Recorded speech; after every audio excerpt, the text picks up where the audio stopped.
La batalla de Covadonga es considerada hito fundacional del Reino de Asturias, siendo la chispa que inició la Reconquista. Sin embargo, a día de hoy, sigue existiendo amplia discusión sobre la entidad real de la batalla y sobre la identidad de Pelayo. En este vídeo, os traemos la historia de la caída del reino visigodo y de la rebelión que daría pie al comienzo de la Reconquista.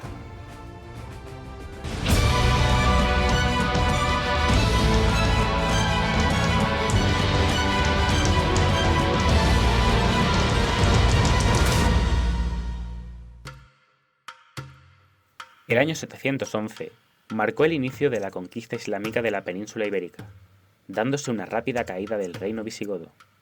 El rey Rodrigo fue derrotado en la batalla de Guadalete ante las fuerzas de Táric, indicando la crónica mozárabe que el monarca visigodo perdió su vida, su trono y su patria. La derrota en Guadalete y la pérdida del rey supusieron un grave golpe para los habitantes de un reino en crisis. El hambre, la peste, las luchas internas y la desaparición del monarca y su ejército supusieron una pérdida irreparable, sin quedar ninguna fuerza que pudiese oponerse a los invasores de forma efectiva.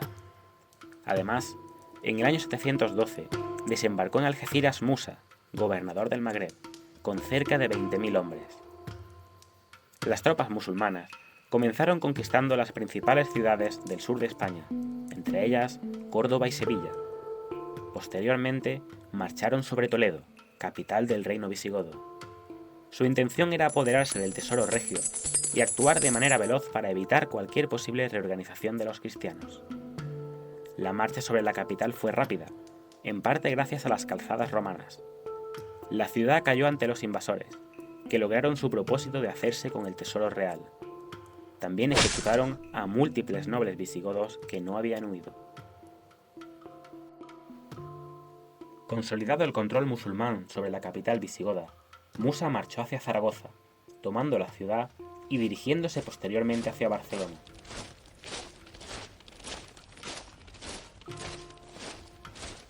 En su momento, las tropas islámicas llegaron a penetrar en territorio francés, hasta que fueron repelidas por Carlos Martel, cuestión que trataremos en futuros vídeos. Los omeyas acabaron teniendo control sobre la mayoría de la península, retornando Musa a Siria con un gran número de mujeres cautivas y con un río de riquezas. Tanto la crónica mozárabe como las fuentes árabes refieren que muchos hispanogodos huyeron a Asturias. Esta región norteña y montañosa siempre estuvo condicionada por su ubicación periférica y su complicada orografía. De hecho, causó no pocos problemas a los propios romanos durante su expansión por Hispania. Sus altas montañas y angostos valles eran ideales para la defensa. Según la crónica albeldense, el bereber Munuza fue nombrado gobernador de Gijón, administrando el territorio y el cobro de tributos. Sería Pelayo quien lideraría una rebelión en las montañas de Asturias. Pero, ¿quién era Pelayo? Existe gran controversia al respecto. Según la crónica albeldense, Pelayo sería un noble visigodo que llegó a formar parte de la guardia personal de los reyes Bitiza y Rodrigo, y que luego se refugió en Asturias tras la invasión musulmana. Por el contrario, otros autores alegan que se trataba de un caudillo indígena astur sin relación alguna con el reino de Toledo, o incluso un miembro de las élites astur romanas. Algunas versiones narran que Pelayo fue retenido como rehén en Córdoba, logrando escapar en el año 717. Según la crónica de Alfonso III, Pelayo logró escapar de las tropas islámicas que le perseguían, cruzando a nado el crecido y desbordado río Piloña. Tras ello, encontró refugio en las montañas de los Picos de Europa. En algún momento posterior, fue elegido princeps por las élites territoriales de la Asturia transmontana, y también posiblemente por nobles llegados desde el sur huyendo de los invasores. La rebelión liderada por Pelayo empezaría en el año 718. Algunos historiadores consideran que la batalla de Covadonga se produjo en el mismo año 718, aunque la tesis mayoritaria es que ocurrió en el 722. En todo caso, y tras pedir Munuza refuerzos, se envió una expedición de castigo desde Córdoba al mando de Alcamo, con el propósito de acabar con la rebelión. Es prácticamente imposible establecer el número de combatientes que hubo en la batalla.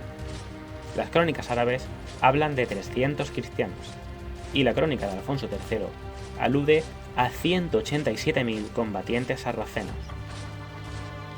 Los historiadores coinciden al señalar que esta última cifra es una clara exageración, dándose una probable alusión bíblica, ya que estamos ante un número similar al de guerreros asirios aniquilados durante el asedio de Jerusalén según el Antiguo Testamento.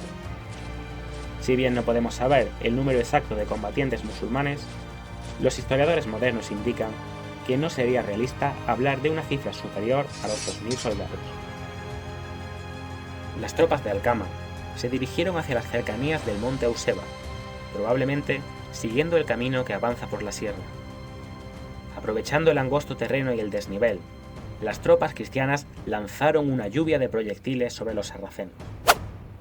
Piedras y flechas caían sobre los hombres de Alcama, que trataron de responder al ataque con sus propios proyectiles. Sin embargo, elementos como el viento y el elevado ángulo al que disparaban los honderos musulmanes causaron relevantes bajas por fuego amigo. Aprovechando el momento, las tropas cristianas atacaron la parte central de la columna musulmana, falleciendo el propio Alcama durante el enfrentamiento. Los supervivientes huyeron atravesando los picos de Europa. Fue una huida a la desesperada, y tuvieron que recorrer senderos con piedras sueltas y con un importante desnivel. Para su desgracia, y ya fuese de manera natural o por una trampa elaborada por los cristianos, cerca del río Deva se produjo una luz que lanzó al río a los supervivientes y los sepultó. Al conocer la derrota, Munuza abandonó Gijón con los restos de la guarnición musulmana. Su apresurada huida tampoco llegó a buen fin, pues sufrió una emboscada al sudoeste de Oviedo, en Olalíes, falleciendo junto a sus hombres. Surgiría con posterioridad el reino de Asturias, instalándose la corte en Cangas de Onís. Hoy en día, podemos encontrar allí distintos elementos conmemorando la figura de Pelayo. Según las crónicas, Pelayo falleció en el año 737, siendo sepultado cerca de Cangas. En el interior de la cueva, en la que se alega que Pelayo y sus hombres se refugiaron antes de la batalla, el rey Alfonso I construyó en el año 740 una capilla dedicada a la Virgen. La talla original fue destruida por un incendio en el siglo XVIII, y la capilla actual es una recreación historicista erigida en el siglo XX. Con el paso del tiempo, la batalla de Covadonga se alzó como hito fundacional de la nación española. Esta visión etnopatriótica fue recogida en el siglo XVI por el teólogo e historiador Juan de Mariana.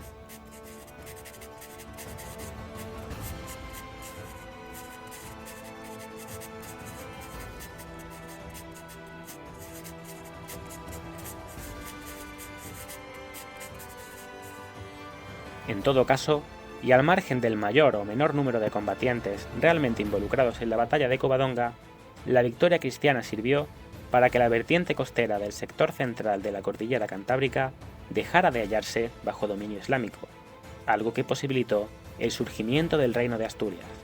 La Reconquista había comenzado.